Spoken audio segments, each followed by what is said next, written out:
Hello, everyone. Now, obviously, if you spend too much time in A&E, you're probably going to catch something. So I thought you might as well catch something useful today. I want you to catch the wealth superbug, which I've called MRSA, which, of course, stands for Mr. Rowan's Sound Advice. Now, this is not me on a bad hair day. This is Andy Warhol, who said we should all be famous for 15 minutes. I've now got 14 and a half, so I'm in even more pressure. But I want to spend the first one just paying tribute to you guys, because I think now more than ever in the economy that we've got, your country needs you. With a fair wind, every business in this room could double or treble in the next couple of years, creating tens of millions of new wealth and thousands of new jobs. So you'd imagine that the government would be welcoming us like conquering heroes. Sadly not. We have a business secretary who's never been near a business in his life. We have a boy doing a man's job in the Treasury. And we have a prime minister who thinks it's okay to step out of a G8 summit in Mexico and comment on the personal tax affairs of a stand-up comedian. So sometimes I think that, we might be a whole lot better off if David Cameron and Jimmy Carr were to swap jobs. But nor can we expect any help from our fellow citizens. 95% of the population has no idea what it's like to run a business, including most of your family and friends. If they think about anything at all, they probably think we're greedy fat cats growing rich by exploiting our poor, vulnerable workers. To which I say, how can I exploit the buggers if they never turn up? So it makes it really important that you're part of a group like this for all the reasons Nigel was saying, not just the content, but for keeping your sanity, basically, and being involved with other business owners. So having said all that, I'm now going to do the most discourteous thing you could imagine. I'm going to start my talk with an accusation against Nigel Botterill. I accuse Nigel of only telling you half the story. Now, don't get me wrong. If you've got a halfway decent business to start with, and you implement everything that Nigel teaches you, you'll make a shed load of money. I've just proved it. I did my first real direct mail campaign in September, and we had our best ever month in October with a 1,300% ROI on the campaign. So I know this stuff works. But look at my thinning gray hair. Look at my lined, wizened, wrinkled face. I have been round the block a few times. And this is the most important financial lesson I've learned. It ain't what you make that matters. It's what you keep. And the history books are full of footballers, lottery winners, and business owners who've made a fortune and lost the lot, usually through a lack of financial education. So in the few minutes I've got left with me today, I want to try and make sure that you don't become one of those statistics. So who the bleep is Graham Rowan, and why should you listen to me? Well, I'm a 56-year-old Geordie. I'm from even further north than Nigel, so I think that allows me to be even more outspoken. And that does sometimes produce a little bit of a Marmite reaction from people. I'm a speaker, author, investor, business owner. Obviously, I believe in free enterprise and individual responsibility. I don't believe in big government and nanny states and entitlement cultures and political correctness and all the rest of it. But I don't just kind of snipe from the sidelines. I am heavily involved in the two biggest crises facing the country today: the obesity epidemic and the pensions crisis. And sometimes I think the government's only strategy is to hope that the two cancel each other out, so we all become so fat we'll die young and we won't need a pension. On the obesity side, you've already heard from Daphne, we run Weight Medics, a chain of weight loss clinics. I'm chairman of the Obesity Management Association.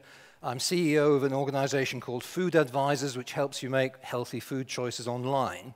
And in January, in the Houses of Parliament, we're launching a new campaign called My Weight, My Future, which is aimed at getting people to recognize they've got a problem, take ownership of it, and then seek the best available help. So that's what we do on that side.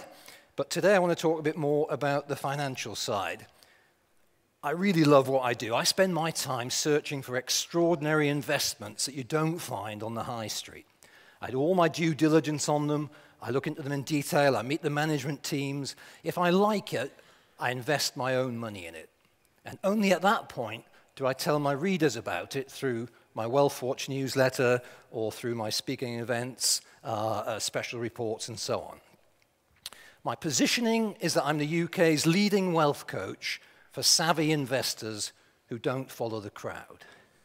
So if you're John and Mary Normal in your 3-bed semi with your Mondeo in the drive, you're probably not my ideal avatar.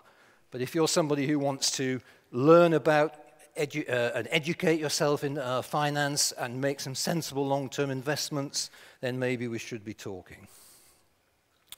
I don't know if you've seen the Marjorie character in Little Britain. It's only a slight exaggeration. It's amazing how many of us take slimming advice from fat people. And equally, it's amazing how many take financial advice from poor people. Do you really think that personal banker in Barclays earning 15 grand a year is going to make you rich? Because if you do, frankly, you deserve everything that's coming to you. This is my own net worth. I've been practicing what I'm going to preach to you for about 20 years now. The result of that is that I have a 7-figure net worth that's made up of roughly 3 equal parts: my property portfolio in the UK and France, my businesses, and my investment portfolio, which historically was mainly full of the usual stock market, unit trusts, and investment trusts. But as I've taken more personal ownership of it, there's now all sorts of other alternative investments in there, like forestry, gold bullion, silver bullion, and a number of other things that I think are the right thing for the future. So I have been walking the talk. But I've got an important question for you, because I bet you've all got a business plan, but what's your wealth plan? Are you like Nigel's mother-in-law, relying on the lottery? 14 billion to 1 chance, I think, so good luck with that one. Or maybe you're looking for divine intervention, but you see, I know your dirty little secret. 46% of all business owners have got a very round number in their pension pot: 0. So now more than ever, you need to be doing something. All because of one little letter in the alphabet. Up to about 15 years ago, most people were on DB pensions, defined benefit pensions. That meant that you knew what you were going to get. It would probably be a percentage of your salary, index linked to inflation. And there was a kind of a golden generation that worked for large corporates from the 50s through to the 80s that then retired to the golf course and lived happily ever after on these kind of pensions. Those days are gone. What we now have are DC pensions, defined contribution pensions. The only thing that's certain is how much you put in. You could pay into it your whole life, and then a month before you're due to retire, there's a Wall Street crash, and you could lose 30, 50, 70% of your savings. And the other thing that happened was the responsibility for the pension moved from the employer to the employee. So we're all wealth managers now, whether we like it or not. So if you're going to do this job, I recommend that you get some qualifications. Now, you don't normally get qualifications at these events, but I'm going to give you 3 in the next 5 minutes. So does that sound like a good deal? Excellent. Here's the first one, your entry-level O-level in wealth management. Pay yourself first. Now, you just heard Nigel's approach to this. He puts his business under pressure by paying himself first. I've discovered I can bend the laws of physics with this as well, because I used to find if I pay my staff, my suppliers, HMRC, the landlord, and the council, there was nothing left for me. But somehow, if I pay myself first, I find a way of paying my staff, my suppliers, the council, and so on. So pay yourself first every month, get into that habit, get into that discipline. You will make it work, and then you've got your GCSE O-level. Now you're ready to move on. Your A-level is live within your means. No shit, Sherlock, I hear you say. Well, for the last 15 or 20 years, we've not been doing this at a personal level or as a national level. We've gorged ourselves on credit cards. We've remortgaged our houses and spent the money on classic cars, on holidays, on all sorts of junk that's just going to rot in the driveway. And what about all these cuts? You know, you see protest marches about cuts, demonstrations and strikes. Since the coalition came to power, the national debt has gone up by 32%. So whatever they're cutting, it ain't nearly enough. And I think this is probably the single most important part of my message to you today. If you spend everything you take out of your business on sex and drugs and rock and roll, you'll never be wealthy. We need some deferred, delayed gratification here, some changes to your lifestyle to enable you to put something into your wealth plan. Maybe you could stop paying for sex. Maybe you can find a cheaper drug dealer. Or maybe just listen to the music and forget about the other two for a while. But you need to find a way of holding some money back. Now, the good news is you don't have to be wealthy to have a wealth plan. The best time to start it was 20 years ago. The second best time to start it is today. Unfortunately, Nigel's got a bit of a full schedule for the rest of the day, so I'm going to be very kind and I'm going to give you until tomorrow. And this is what I want you to do tomorrow. I want you to go to a bank you don't normally use in your local high street and open a wealth account. Just call it your name, wealth account. So we'll have the Peter de Villiers wealth account, the Annette Ferguson wealth account, the Nigel nah, you don't need one. So open the wealth account, take some money out of your business and place it in the wealth account. I don't want you to do this online. I want you to do this in a physical bank, because then every month you're going to take a check or some cash and you're going to do what I call the walk of wealth. It's like this. And as the balance in your wealth account gets to 1,000, 5,000, 10,000 pounds, it'll become the swagger of wealth. You will feel rich. Now, don't worry about interest rates. They're all crap, but we're not leaving the money in here very long. So just repeat, and this is important. We're habit forming here, and it's also psychology. You're going to your wealth account. This money will only come out for one purpose. So once you've done this, you're ready for your third qualification. And this is something our education secretary has just swiped and deployed from Europe, the shiny new baccalaureate. And in wealth management terms, your baccalaureate is to invest in real assets that will hold their value. And what I mean by that is they will hold their value in the forthcoming financial crisis. Because I'm not a harbinger of doom, I'm a glass half full kind of person, but I'm pretty sure we're heading for some choppy waters. The economists have a technical term for what's happening in countries like Britain and America at the moment. They say, we're screwed. Never in history has this much debt been honestly repaid.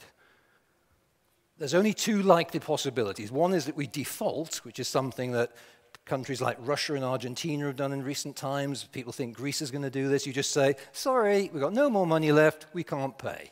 It's a bit like an individual going bankrupt or a company going into liquidation. In some respects, that's actually the cleanest solution. You have a couple of horrible years, and then you start again with a clean slate. But I don't think that's what we're going to do. We're going to go for plan B, which is death by 1,000 cuts. We're just going to go keep on devaluing the currency, because we have what's called a fiat currency. Somebody told me a fiat was an expensive Italian machine for heating up oil and then spreading it all over the road. But I don't mean that kind of fiat. A fiat currency is one that's got nothing behind it. In the old days, until 1971, we had to have gold in the vault for every pound that we had in circulation. So if you wanted more money in circulation, you had to have more gold in the vault. That disappeared, and now the politicians have no discipline at all. They can print whenever they like. And the result is the pound has lost 95% of its purchasing power since 1971. And Mervyn King, the governor of the Bank of England, has been a very busy boy this year. He's created 156 billion brand new bouncing baby pound notes. and he's added nothing to the wealth of the country. So every time he does that, the money in your bank account, in your wallet, is worth less. So you need to get it out of cash and into real assets that will hold their value as we go through this process in the coming years. Now, it's impossible, obviously, in this time to talk about specifics, but I want to just introduce you to the concept, and then I want to just give you some early Christmas presents. So I've created a special website called EC, that's Entrepreneur Circuit, see how creative I've been here? ecwealthwatch.com. If you go along to that website, you can register there. You can get 3 things from me. The Wealth Watch newsletter, I think there might be some examples of that being put on the tables. This is a physical newsletter that I post out to you, so I will need your postal address. I don't send it by email. But I do need your email because I want to give you my latest report, which is called 5 Key Investments for the Next Decade. This is what I'm putting my money into now, and it's the results of all the research and analysis that I told you about earlier on. I'll also send you a template wealth plan in case you're wondering what one of those looks like, so you can see what that's all about. So in conclusion, I just want to remind you that the key point is it ain't what you make that matters, it's what you keep. Nigel's going to show you how to make a shed load of money over the next few years, and I really believe that's absolutely true, and I think it'll happen. What I want to do is show you how to turn that income into long-term wealth that's going to sustain you and your family into the future. So thanks again to Nigel for the chance of speaking to you today. I wish you every success in your business in the next 12 months, and thank you very much for listening.